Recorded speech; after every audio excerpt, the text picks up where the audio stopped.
So here we have Dr. Dan Bowersox and Dr. Ashley Gentrup, and the most important member of the phone call is Skeffington, the therapy dog. Skeff! Skeff, come.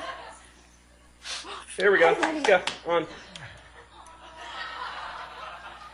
Dr. Bowersox, is it true that you treat Skeffington better than you do the resident? Well, I comb the dog. He might have had business cards before me as well. Yeah, maybe. So the dog had the cards first. Well, he's, sorry, Ashley, he's much cuter than you. Thanks. Thanks a lot. Appreciate it. She's one of my former students. Always torturing. Always torturing. Someday you'll, don't worry. Good things, Okay. So here we have Dr. Bowersox and Dr. Gentrup, and we've got a group of first, second, thirds, and fourths. So tell them about your practice, and Ashley, eventually you'll get to tell them about your week, and then, of course, you're going to have to tell us how you incorporate that big mop in front of us into the therapy program. Well, basically, we're kind of a wide different type of patient base than most. We have a fair number of pediatrics. We have a lot of geriatrics. We have a lot of pathology. We have about 1,000 square feet of vision therapy space down in the basement. We also have about 1,000 square feet apartment for the interns that we have from Indiana University. Don't throw stones. And they need a lot of help. They need a lot of help. A lot of help. You guys are way better off where you're at as far as vision therapy goes. Let me just say. But so we have a lot of different diagnostic equipment, everything from a VEP to OCT, all that sort of different equipment. We have 4 lanes, and it's a smaller town, nice private practice, and not a bad setting at all. So, any questions? My dog is biting the crap out of my arm. Anyway. We know that was really your toy. Yeah, it wasn't my squeaky toy. So, anyway. Ashley, can you give us a sense of what your week looks like? Yeah. So, Monday and Tuesday, I'm in just primary care, patient care. So I'll have a 95-year-old with a prosthetic eye that hasn't been removed for 3 years, so remove it, clean it if she will let you. Then next door is the 2-year-old that has an esotropia, or, a 4-year-old Hispanic girl that speaks very little English and has 4 diopters a cylinder. And then her 8-year-old brother who's not doing well in school because he has a saccadic dysfunction, as well as difficulties. Spanish is his first language, but then he's trying to learn in English, and his parents can't help him because they don't speak English. So there's a lot of that type of stuff going on as well. And then I've got a 45-year-old mother of 4 that wants to wear contact lenses, so I'm doing a multifocal contact lens fit. Then I have to run back and go do something else, interpret a test, things like that. So there's a lot of primary care, which is great, just to keep up on skills. Because if I was doing pediatrics all day long, glaucoma, what's that? As you all know, in Memphis, there's a ton of glaucoma. I've seen macular degeneration, which you don't typically see a lot of in Memphis, which was kind of, I had to grab Dr. B. I'm like, this is geographic atrophy, right? So then Wednesday I have time to do, research stuff. We're doing a research project with one of the local elementary schools. We've asked the school to identify, we asked them to identify 20 students that were struggling readers and invited them to a meeting where we talked about visual skills. We evaluated their visual skills of the patients that were interested. Unfortunately, only 4 of them followed through, but we're doing vision therapy for free for those kids once a week. The school's given us time to go do their home therapy sessions because we want to give them as little barriers to therapy as possible. So we're doing, I'm working on Wednesdays with some of that, and I'm in therapy both Wednesday and Thursday afternoons, seeing different types of patients. I'm kind of helping the therapists, program patients. Some of them, we help each other back and forth. How do you do things here? I give them ideas to change up treatment and things like that. Then Thursday during the morning, I'm doing primary care. Friday afternoon, I'm doing primary care.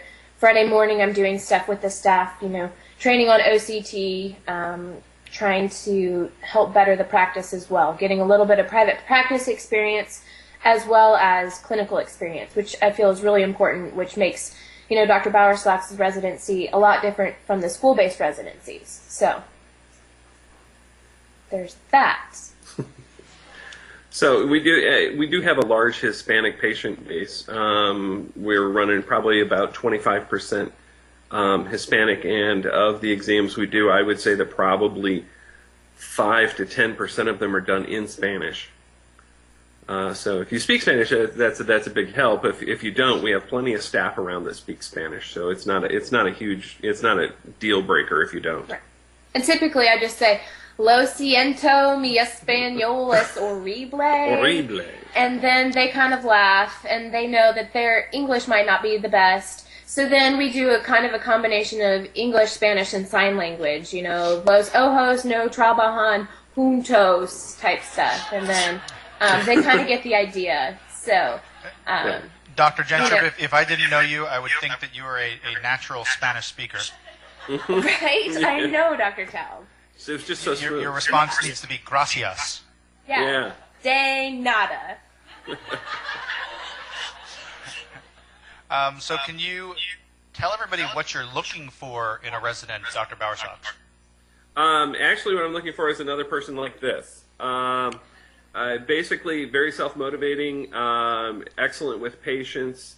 I'm looking for someone who is interested in trying to find the balance between private practice and how to do vision therapy and how to do it well, and looking to find someone who has a true interest in pediatrics, but also we're starting to see more pediatric TBI, which I never thought I would get into. I never thought it would be a part of my practice, and it's like we have a couple of cheerleaders right now that are absolutely some of the saddest cases you've ever seen. And these are 16, 17-year-old girls. And, so it's stuff that you wouldn't think. And when I first thought about TBI, I was like, oh my gosh, I don't know if I want to do TBI. And then I took some classes and figured out, well, TBI is just like vision therapy, except the person's typically older. So, you're doing the same stuff. You're using the same tools. You're using the same equipment. But, you're just trying to give them back what they lost as opposed to teaching them how to do it for the first time ever. We also have a Veterans Vision program at Bowersox Viz. And what that is if we have a post-9/11 vet that comes to us with TBI, that's service-related TBI, we see them for free. And we see them for free as long as they need to be seen. We've had several people take advantage of that. It's those folks, I was never in the service, so it's just one of the small ways that I can try and pay back a little bit. But getting those guys in is kind of rough. It's hard to get them to admit that they need the assistance because they're pretty strong-willed and independent. So. But to take someone who can't handle walking into Walmart because Right. it's so visually overstimulating, or someone who was in AP history that can't sit through a course anymore, or can't pick up her violin and play with the orchestra because it's too much. And when you have dads cry that say, "I just want my little girl back," Right. that makes you okay. Let's help this person. Yeah, and the person she's talking about took French for 3 years and now can't remember a word of it. That's the stuff that when you're I kind of joke about if you can make dads cry, that's good with results. But it's the real deal when you can get parents to understand what you're trying to do and why you're trying to do it, and this is the plan, and we're going to show you the route and how it's going to happen. It assists them. And with one of my veterans, he came in. He looked like he lived under a bridge, and he was a lieutenant colonel, and my gals were kind of afraid of him, and it was kind of a case of, well, how are we going to know that he's doing better? And I'll say, watch the beard, watch the hair. When the beard gets high and tight and the hair gets high and tight, you'll know you're doing good work. And it took about 5 months. And, he finally came around. And then I waited another month and went down and asked him. And I said, so, how's it going? He goes, well, it's going pretty good. And I said, well, how do you know? And he said, well, I'm not finding myself at the kitchen table at 2 a.m. with an open bottle of bourbon and a loaded gun. I said, well, that's progress. He goes, oh, yeah, that's big progress. So, I mean, we're affecting lives. We're changing the way that people do business. And we're improving it, And it's great to have the kids that are coming up, I got a book. You see my book? I got my book. That's great, too, And don't tell my mom I'm crossing my eyes. Yeah. Wait, what? What? Yeah. That's awesome. Yeah, she told me never cross my eyes, but now I have to cross my eyes. Let's see. Maybe do we before we meet Skeffington again? Do we have any questions from the audience? Hold on, we're going back to. Hold on. They stuck you back in the old classroom, Dr. Tao? Sad. A bajillion-dollar building, and he gets the crappy room. Earned it. He earned it, yeah. So I was curious. I talked to one of your externs from last year, Rachel Woodburn. Yeah. She said that your practice was phenomenal, and she highly recommended doing a residency there. And so I was kind of curious, like, how many peds kids do you see? Because I really want to do pediatrics. Mm-hmm. Well, it depends on the month. Because Kentucky is the land of optometric milk and honey. She loves it when I say that. But anyway, we have all the best laws. And the deal is that during the month of June, July, and August, we probably run, 75% kids under the age of 8. 3, 4, 5-year-olds, just boom, and just boom. as many 3, 4, and 5-year-olds as you can stand, and sometimes a few more than you can stand. And and then it slows down a little bit. Typically in the fall and this time of year, a little bit. Our patient base is more the elderly patient base, but we still saw 8, 9 kids today. Mm-hmm. That's just today. At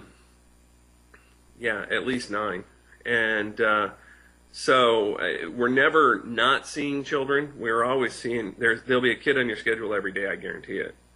But there's times where you'll have 6 kids in a row. There'll be times where you'll have only 2 on the schedule for a day, and it varies a great deal. It's not a pure peds practice. It's a lot of different things, and it's some crazy pathology every once in a while too. Yeah. And we have the equipment for that. Very cool. Any other questions? Would Skeff like to say goodbye? Yeah. Maybe. Skeff. Hey, come. Everybody. Come on. That's a buddy. And then he's in my office every day. He comes to work with me every day, and he's a huge part of the practice because the kids love him, and he's a 70-pound golden doodle. And what kind of dog is he?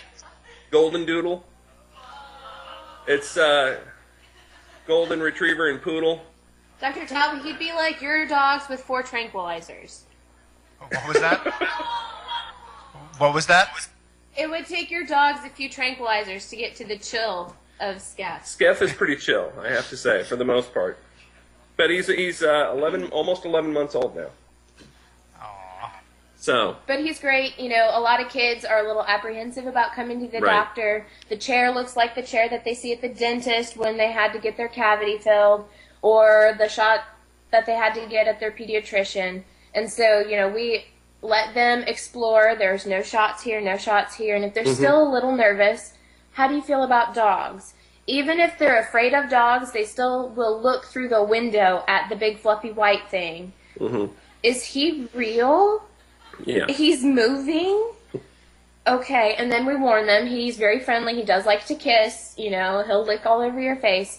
And, even that typically calms them down if they were nervous at all. But most kids usually aren't. I had a patient that was mid 20s with Down syndrome, and only spoke Serbian.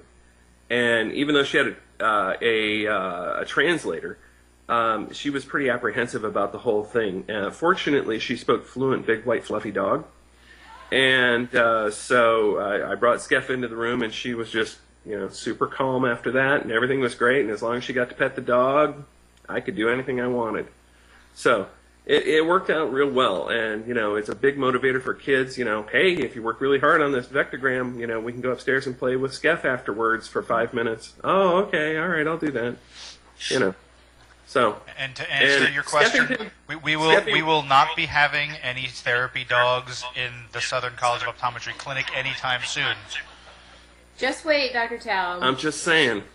Not gonna happen. And you can even, he even has his own Facebook page, Skeffington Therapy Dog. I am his friend. Yeah, I know, but I was talking to them. Yeah. But yes. But I notice he hasn't liked optometry and visual performance yet. Can you correct that?